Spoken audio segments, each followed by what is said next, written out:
Hello, it's been a while.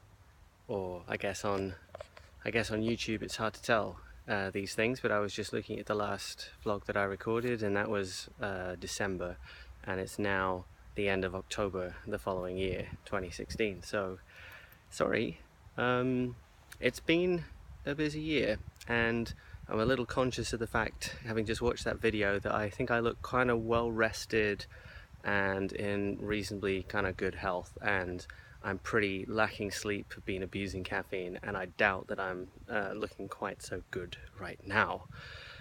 But I said I would to myself and to several people if people have been commenting, so thank you for that. I've been asking for an update, and I said I would do it before I leave. More on that in a second. So here we go. This is what I look like right now, so let's go with it.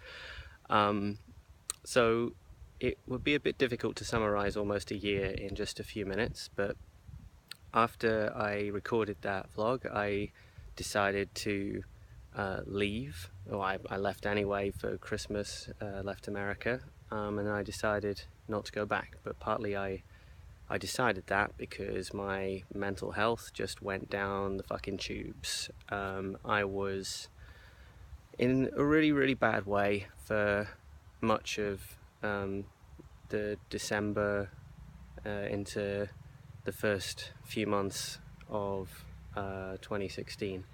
It was really, really bad, and I actually recorded what I thought was going to be just a series of daily depression videos, in which it wouldn't be me going, oh, I feel bad. I wanted to try and give some perspective to people who don't know what it's like, how it can be very, very different and kind of up and down and unpredictable, and how day-to-day things can just be very, very different, but also very normal. Instead, I ended up kind of charting myself falling off a cliff of mental health, and very quickly it just kind of became, I found it impossible to record regularly, because I was like, well, what's the fucking point in anything, so why would I get a camera out? So I think those videos are somewhere on my computer. If you want me to put them up, maybe I will, but I don't know, to be honest. I haven't looked at them since then, and it's not the project that I set out to do, and it just stops. So I don't know if that's good to put up, or it feels a bit egotistical, to be honest, or here's me being sad. So a lot of that, I think, had to do with things I talked about in that vlog, just what am I doing, what is it for, and the fact that drinking ayahuasca brought up more questions than answers. And something I said in that video I'm writing a little piece about that will go up somewhere online, that I don't think that there's enough focus or appreciation for the fact that integration, which basically means go back into your life having had your snow dome shaken up and go and deal with how things fall, there's not enough appreciation of the fact that that's really difficult and takes a long time. Especially if you don't get answers, and I don't think many people get answers. I think those who say they went in and were cured of something probably doesn't last, and I think it's a superficial sort of level of maybe they feel better about something, or they discovered something and they latch onto it and believe 100% that that's fixed everything. But really, would it have? Is that likely? Maybe if it's a particular sort of addiction or addictive behavior, then it is possible to say that a pattern has been broken, but I think if it's more complex than that, maybe not. So the past year, I'm trying to crawl out of that situation and realize some things, like I do not want to be in academia. Maybe that's clear if you watch the videos back, but it wasn't clear to me. It doesn't make me feel good. Constant feeling of not being enough, and needing to justify my existence, and having to do things as part of a system which I don't want to do, whereas the things that I enjoyed and led me there, about learning things and having cool conversations and sharing them and sharing knowledge and thinking, you can do those things in other forms, even if it's not necessarily stable, and if it is stable in academia. So instead, I ended up kind of naturally starting a podcast and a project called Voices in the Dark. So please go check it out, voicesinthedark.world. We come up with a tagline, learning how to human, which is a never-ending project of learning how to be the things that we are, how to do humaning, how to be good humans. And that's a lot to do with, I guess, social psychology, exploring what it is to be ourselves and ourselves with other people. A lot of questioning the kind of orthodoxies and the fact that we tend to be told to behave in certain ways in order to feel good or to feel fulfilled, and that's usually not the way to go.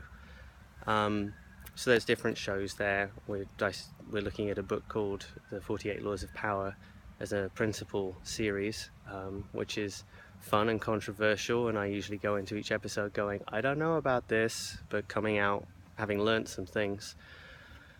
And I'm doing some interviews with interesting people there, and we've got some good stuff about mental health, some good stuff about talking about psychedelics. And so if some of the things I've been talking about in these videos are interesting to you, I think you'll find some interesting things over there too.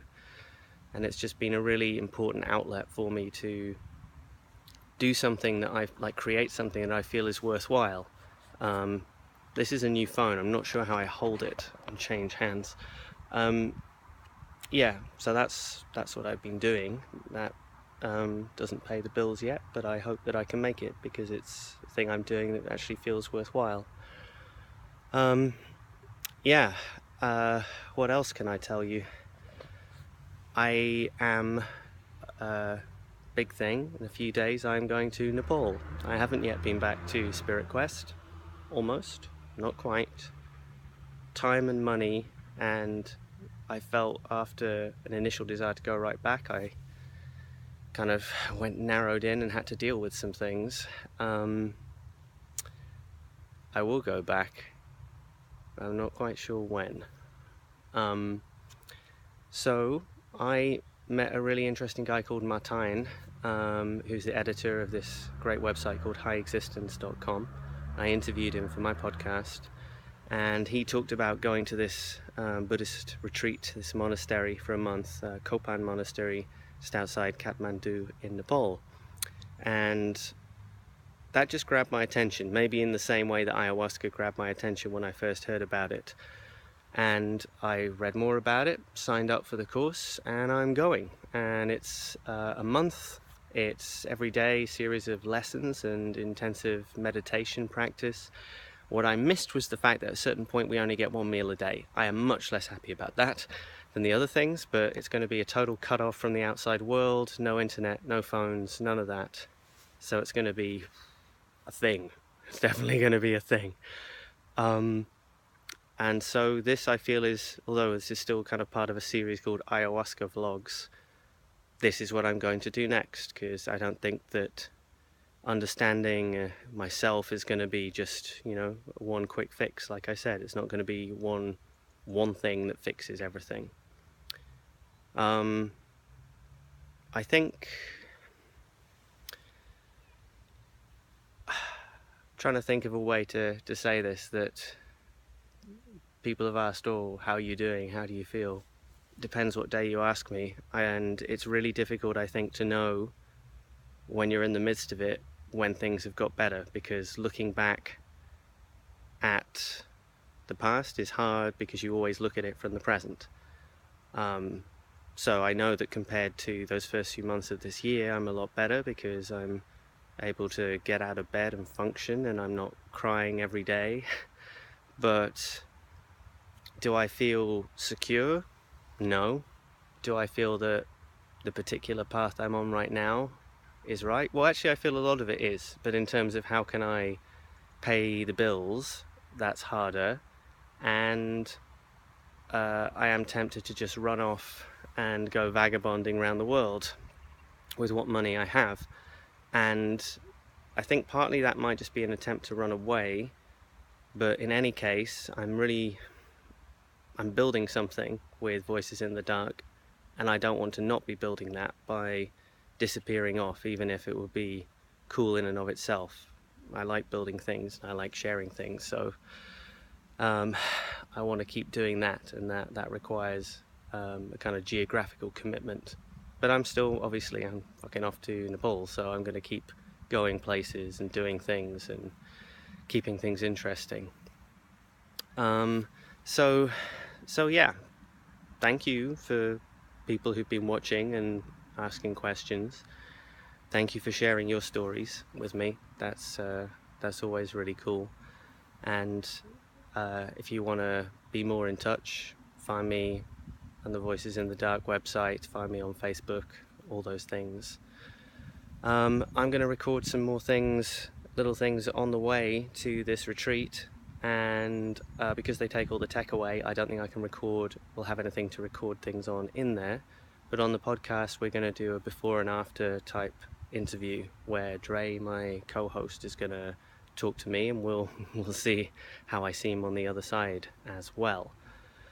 I'll still, I guess, put stuff up here on my channel because people have subscribed, which is kind of cool. Thanks for doing that, and I'll let you know what happens next. I feel like there's something I should add, but I'm not sure what it is. Maybe it could be a speculation on why I always seem to be in a park. This is Oxford, by the way, which I'm glad to be leaving. It's been a longer chapter in my life than I intended, and it's got a lot of associations with things that I'm trying to move away from, so being in other places definitely sounds good. But yeah, the next step is upon me. Oh yeah, well, I remember I spent quite a lot of time I'll remain unspecific, since I spoke to you last, working with different psychedelics. How did I forget that? And so it's not just been an ayahuasca thing. I've been working with mushrooms in particular seem to be very good for me, and I come out much more peaceful, just in a longer term kind of peaceful. It's one of these, like the basic thing that your objective reality, your conditions around you haven't changed, but you don't feel freaked out by them. You feel more able to just go, oh, I see, yeah, almost like a kind of injection of stoicism or kind of compassionate calm.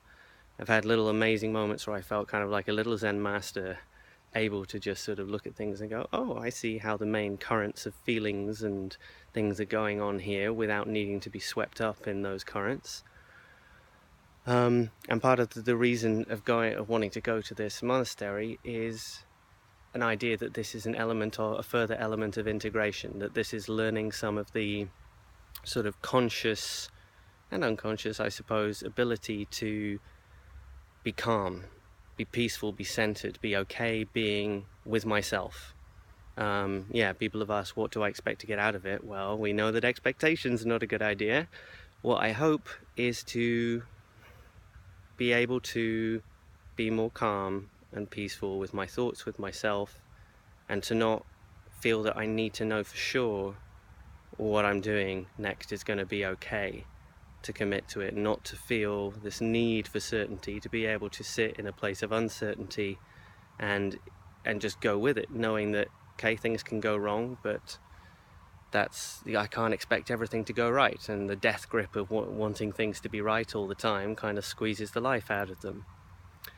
So yeah, it's been a long journey with a lot of challenges that's definitely not complete yet, and I'm sure in other formats, other places, I can talk some more about them, but I won't take more of your time now. So yeah, drop me a line. It's nice to be in touch, and I will let you know what happens next.